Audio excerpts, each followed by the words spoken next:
Well, it's great to be back, and I want to start by thanking Jana, too. This year, as Ryan's been the president of the organization, seeing what she puts in, it is a tremendous amount of work and effort and passion, and thank you for creating this incredible organization that connects us all as business owners and building owners.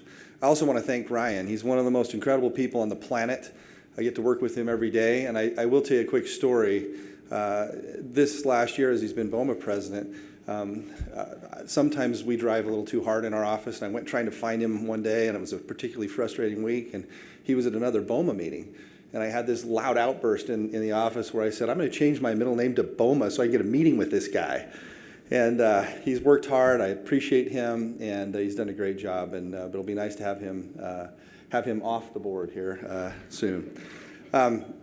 The topic that I was asked to say something on today was keeping Idaho, Idaho. I don't even know what that means. You're probably thinking, what does that mean? It means something different to every single one of you here today. What does that mean? Some of you have been here for a year, 6 months. Some of you for 5, 6 generations here in Idaho. So what does that mean? I think that we have all seen the Idaho hashtag. Whether you're here for a week or years, you love this place. We live in the most incredible state, I believe, in the country, with people, work ethic, a heritage, and values that is just incredible. From North Idaho, from Bonners Ferry to Preston to Ashton, the state we live in is unbelievable.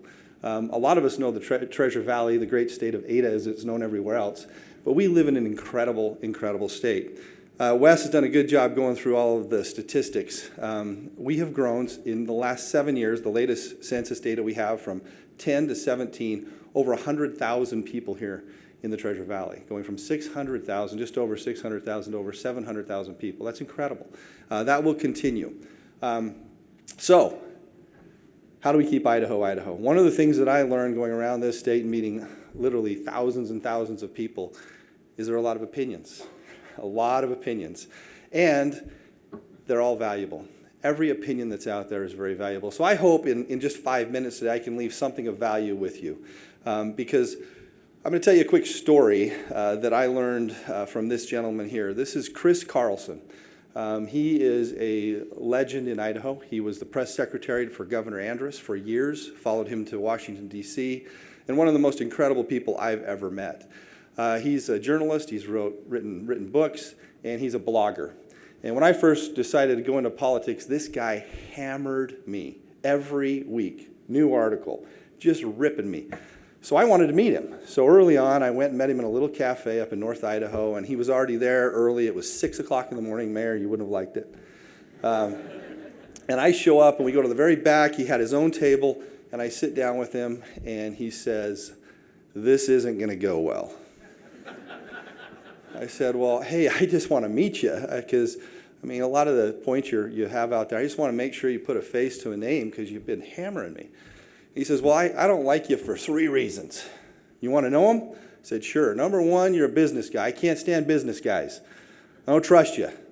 Number 2, you're a Republican. I don't like Republicans. And number 3, worst yet, you're Mormon. I can't get over those things, so it's not going to go well. And I said, well, it's nice to meet you too. And we had breakfast together. But I really enjoyed the breakfast. As I walked away, I thought there's a lot to learn from this guy. I went home and genuinely ordered that day from the road, I ordered his books off of Amazon and I read them.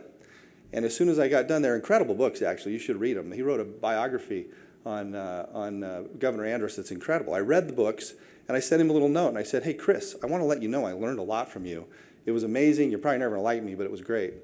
Well, we became friends. And although we probably didn't agree on policy or politics or anything else in life, we became very good friends. This picture was taken a week before the campaign ended when I was back up in North Idaho in St. Mary's, and then he passed away just a couple months later. My point for telling you that story, if I asked Chris Carlson, how are we going to keep Idaho, Idaho, and where do we go in the future, we probably wouldn't agree on much. But what we do agree on is how much we love this state and how great it is and where we can find common ground and how we can work together. This room is full of business leaders and owners. You should be very, very involved in what's going on in this state because you do influence things. So I have 3 suggestions today, and then I'll sit down and we'll get back to some statistics. But how do you make a difference? I've got 3 things. Number 1, stay connected. Well, we're missing a slide. Maybe they're out of order. There it is. Stay informed. I had one of my buddies who's my age, I'm 51, say to me the other day, hey, do you do that Twitter thing? I said, yeah, I do. Do the Twitter. So if any of you don't, take a picture of this slide right here, because I'm going to tell you it's the best way to stay connected in Idaho news throughout our state. Betsy Russell, she's an unbelievable journalist. She has an article, Eye on Boise. She does a great job. You may not like a lot of the things she reports on, but straightforward journalist. There's a new gal in town, Margaret Carmel, who she has a city council Tuesday. Every Tuesday you can follow along what's happening in city council from the convenience of your home. Don Day, here's a guy who was at KTVB for a long time, who is now on his own. He scoops the scoop. So if you want to know what's going on with your competitors, follow Don Day. Davlin News, so Melissa Davlin and Idaho Reports. It's a great follow. I think she's a little snarky and very biased, but I like following her. Boise State School of Public Service. We do have a policy institute in Idaho for the first time that's really doing quality work. They do studies that are nonpartisan that come out and say, hey, what's the data? We don't make great decisions in Idaho based on data. A lot of times it's on emotions and politics, but the Boise State Public Policy Institute has some great things that they're producing. Cynthia Sewell from Idaho Statesman does a fantastic job and is a great journalist. And then I put Maggie on here just because she's wicked cool and I love her. Stay connected. BOMA, what a great organization, be involved. Chambers of Commerce, community boards. There's so many ways to stay connected as a community, to stay involved. And then finally, and this one's for Mayor Beater and ACHD, stay involved. One of my favorite quotes of all time, giving money and power to government is like giving whiskey and car keys to teenage boys. So stay involved and keep doing what you're doing with business. It's a pleasure to be part of this organization. Thank you.